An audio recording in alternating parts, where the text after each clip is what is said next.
Hi guys! So, ano pala guys, pinalik ko muna yung outfit ko. Hindi siya zepeto. Yung dati lang guys na maliit na yung bago pa magawa yung mga body, ganon. Ayan. So, tingnan nyo guys. O, diba? Ang liit ko sa kanila. Ito yung mga zepetos. Ito yung sila. Diba guys, ang liit ko sa kanila. O, diba? Ang ganda ko pa rin. Ito yung natural. Ayan guys, yung mga hindi guys, sepeto. Pero, dati lang sila. Hindi sila nagpapalit ng kanilang mga, ito yung matatangkad. Yan guys. Oh my god. Ang ganda ko dito sa outfit ko na to. Yan. Oh my god. First time ko to ulit masuot.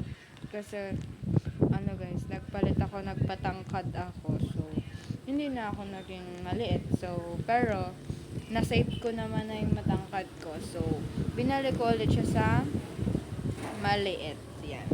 Oh my god. Ang cute. Yan. Yun lang guys. Thank you for watching. Bye-bye.